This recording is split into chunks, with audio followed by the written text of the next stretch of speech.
So welcome back to Take Me Higher Chats with Justin Meredith.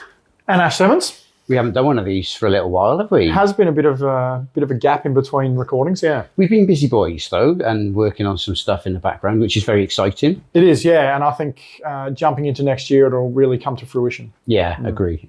Look, we wanted to, we've been on a bit of a journey ourselves over the last couple of weeks and months, and there's some sort of really poignant topics that we want to discuss. The first one is loyalty. Yeah, loyalty is a big one for me, but before we jump into that, we always ask that you guys like, share and subscribe content, get it out to the world and help us make that dent in the world. Brilliant. Thanks, Ash. Thanks for the reminder. Yeah, you're right. We do need to please share it as far and wide as you can, because we're trying to spread a bit of positivity in a world that kind of needs it. So, yeah. So, look, for me, loyalty, and again, big one for you. I've been through moments in my life where I've needed loyal friends. And one thing that I found during that time is that only a few select people stick around when the chips are down and you really, really need them. Yeah, mate. I guess what you allude to is that fair weather friend. They're not there when the chips are down, when you're in the trenches. They're there when the times are good. That's the easy times. But when times get hard, that's when you really need them to lock in, stand next to you, and give you that support, and vice versa. You need to be that one that's always there. Yeah. No matter what's going on, a friendship or a relationship or whatever that appropriate word is for that that interaction between two people is something that I hold very dearly. Something that we hold very dearly. And when I've had life things going on, and you've been there day in, day out. When I'm not in the best place, you will be there. And when I'm really good, you're also there. So the importance of not being a fair weather friend, it can't be understated. Yeah, look, and I think, I don't like to sort of, share all my trauma massively, but I've been on a hell of a journey the last 20 years. I lost my mum in a horrendous motor vehicle accident, killed instantly. Dad nearly died. I've gone through moments where I've lost very, very close friends. I've even, moved to Australia, moved back to the UK, got divorced, and then came here. So I've had moments where I've really, really needed people. And what I've learned is that not everyone's going to be there for you, right? You talk about fair weather friends. Yes, absolutely. But some people just, I feel, do not have the capacity to be that friend. They are good people. They're, good to hang out with. You can have good times with them, but they're not always going to be the right person to go through that trauma with you. And you don't know until you need them. Yeah. And great point about just not having the capacity. Some people value certain characteristics or values or traits, whatever word is appropriate. And loyalty might not be one for them. Because it suggests that you have to put your effort into someone else's bringing them up. Yeah. That might not be a priority. They may be just solely intending on just building themselves or building their brand or their organization, or it might be an organization that's solely intending on building that and making profitability for its shareholders and not its employees. There's a lot of different connotations to loyalty. I had it pressed into me quite hard early on. I mean, back then it was one of the Navy's signature values. Right. Honor, honesty, courage, integrity, and loyalty. And since that day, I still value all of them very, very highly, and I try and live to, respect them. Yeah, absolutely. It's isn't it interesting that they could, to all intents and purposes, just be words on a page, like integrity, loyalty. Yeah. They could be throwaway statements, but it is on you as an individual to take those on board and actually live those true values out.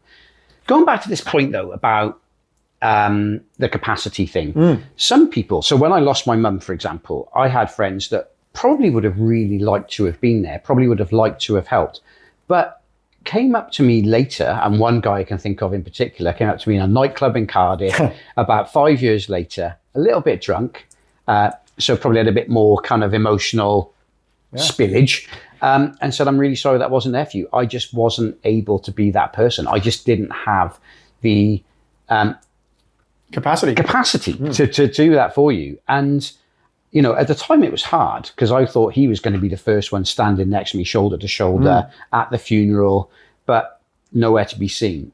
Yeah, and that's an interesting one. I'd pose the question to you about how that made you feel and then how that affected that relationship moving forward. And that's a very deep question to put out into the world. So temper it as you may.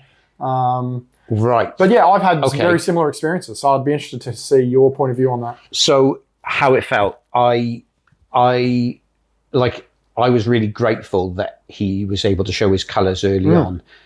It changed my relationship with him instantly. And in fact, I never went back to that friendship. Yeah. I knew that I need loyalty like you. I don't want blind loyalty, right? And I need honesty as well. Yeah. And I think there's, I don't want people sort of, going, oh yeah, that's okay, that's good when the shit's hitting the fan. And loyalty is also telling you, mate, you're making a bad decision here.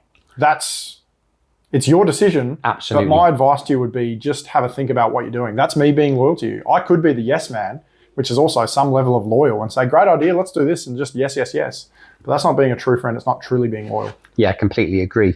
It's, if anything, there's sort of some subterfuge in there, It's like, is there some sort of sabotage going on? Like, oh, okay, yeah, you carry on going that way. But no, I was grateful for that, and I'm always continually grateful.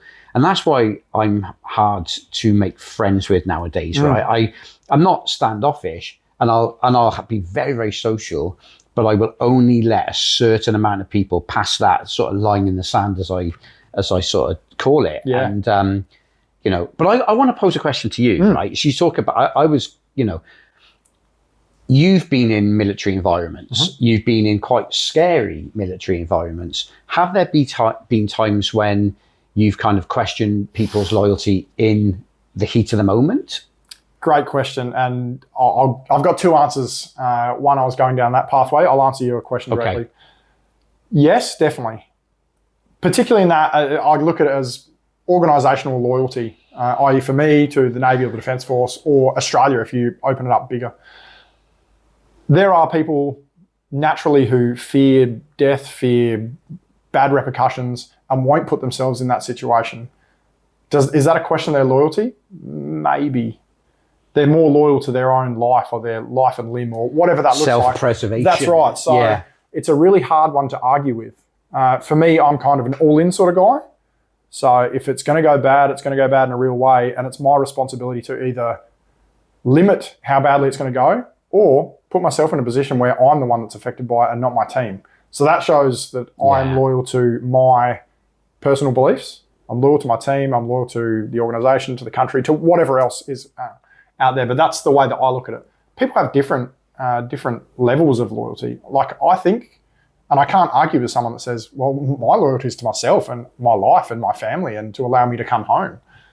It's hard to argue with, but that's just not the way that I operate. Yeah. We briefly touched on sort of blind loyalty and particularly blind loyalty to an organisation or a company or a big business.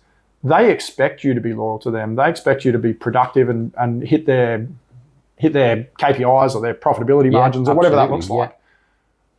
But quite often they're not loyal to the employee. As soon as you step out of line, yes, you need to be reprimanded or action needs to be taken. But as soon as they step out of line, well, what happens? Quite often nothing, and it's swept under the rug.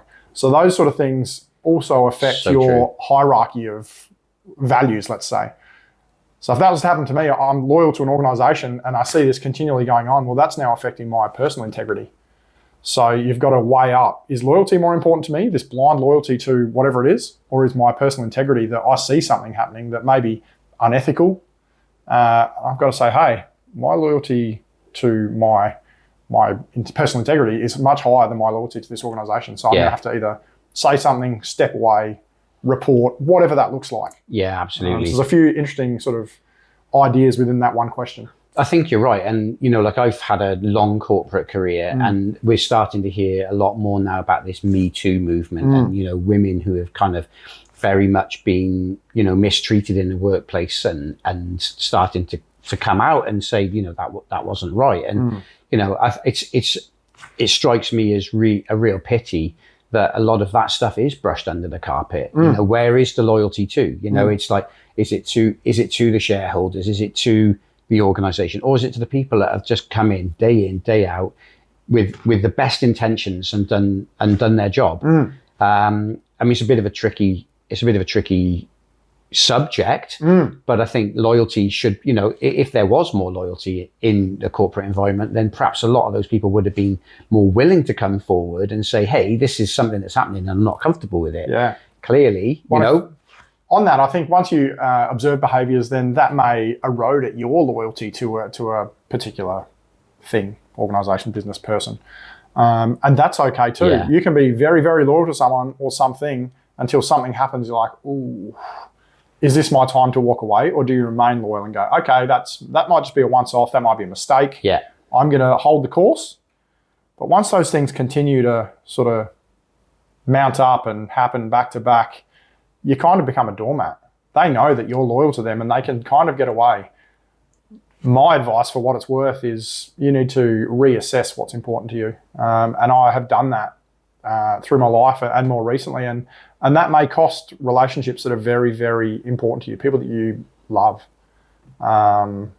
So yeah, that's a really tough one to take a look at yourself and say, this loyalty that I hold is actually being a disservice to me. Definitely. And I've got to let that go. And that can be really challenging because you put all your investment into this, call it a relationship, be that, again, person, organization, business, and to go, I've got no return on that investment. If you look at it in that simple analogy, then what would you do if you were really putting money into that? You'd go, hey, it's time for me to withdraw that money and go and put it somewhere else. Absolutely right. Again, that's my advice to anyone out there. Consider where you're investing, and if it's the wrong place, put it somewhere else. Totally agree. I think, you have to learn those lessons yourself, but you have to learn them fast. Yeah. And I think maybe the generation that's coming behind us is perhaps a little bit more tuned into that sort of stuff. But me at 40 something, in my younger years in my career, I gave everything. I was almost like a slave to my role, and I would, if I had a good boss or someone that I believed in, I would do anything for them. Blind loyalty, you know, and there were times when I would burn myself out just to try and please the boss or make sure that I was seen as the right person for the next promotion or any of these type of things. But it's only as you get older that you start to, like you said, and somebody used the analogy with me once, like stay on the train until it gets you to the right station. Yeah. Right? Don't stay in a career in like one company, in one role for the next 15 years, 20 years. If it's not serving you, get off the train at the next station and take the one to where you want to go. Yeah, and I think and I won't disclose your whole personal situation, but I think you're kind of living that now. I am living that. I am, But I don't know where this next station is, which is probably another conversation that we'll have about surrendering to where things are going to take you. Yeah, and I highlight that because you're not just a talking head on a couch that gives advice. Yeah. You're actually practicing what you preach. And I think that's important to acknowledge. Well, mate, I think both of us are in the thick of it when it comes to loyalty at the moment as well, right? Like you're going through some interesting dynamics where you kind of look around you and go, who's with me? And some of the people that you thought might be in that with me crowd ain't there. Yeah, that's right. And again, like we said, that's not necessarily a comment on them or on me. It's just the situation. Absolutely. And I go back to investing. Maybe I invest less in those relationships and invest more in others. And maybe an investment comes back to me that I see someone's really actually starting to put some time into building and encouraging this relationship, our relationship, whatever it is. So. Absolutely. And I don't think, without going into individual type sort of scenarios, I think you just got to be aware that not everyone's going to be there all the time. All the time. Yeah. And, my personal opinion is, even though sometimes, even whether it's a corporate environment, a military environment, or a personal environment, don't burn bridges. That's my advice to anybody out there, wherever you may be, if anyone's even listening. But, at this, still listening, but there's no need to, because, you might need a good time friend at some point. You don't always need the absolute, like in the thick of it, Braveheart loyalists. Sometimes you just need some good time friends to blow off a bit of steam with, and that's okay too. There's value in fair weather friends. At least know that they're fair weather friends. That's right. Yeah, exactly. Yeah. there's maturity in that relationship, right? Yeah. Like, okay, we're mates, or acquaintances, or whatever that is. Our loyalties may not be really entrenched in each other if you're there and we catch up for a beer here and there or whatever. But there's also the other people who you're really locked into. Yeah. And that if something's going bad, they're the first one knocking on your door or ringing your phone till you answer, or all those sort of things. And I'm lucky enough to have, I guess, both ends. But recognize it for what it is. Loyalty is I think a sliding scale, and over the years can change with relationships. Like I said, be that friendships, intimate relationships, businesses, organizations, social clubs, sporting clubs. Yeah. It's endless. So very much the We Rise, one of the We Rise kind of things that we talk about so often is constantly be assessing. Yeah. You know, don't just rest on your laurels. Yeah. Always be doing these situational analysis. Yeah. And if you see that, you know, your loyalty is being misguided, redirect, recalibrate, you know, and I guess almost to wrap that up, I Yeah. will reflect on my Navy career. There was times where I loved that organisation and I was blindly loyal to it. And there was other times where I thought, this is not a place for me and I don't want to be involved. I don't get to make those decisions. I just get to be part of them. And I action whatever those decisions are. And that allowed me to go, okay, am I really loyal to this? No, I don't agree. I'll continue doing the job, which I guess shows some level of loyalty, but it definitely wavered at times. Yeah. Yeah. Interesting. Loyalty, you know. Continually assess. Continually assess. Yeah. Cool.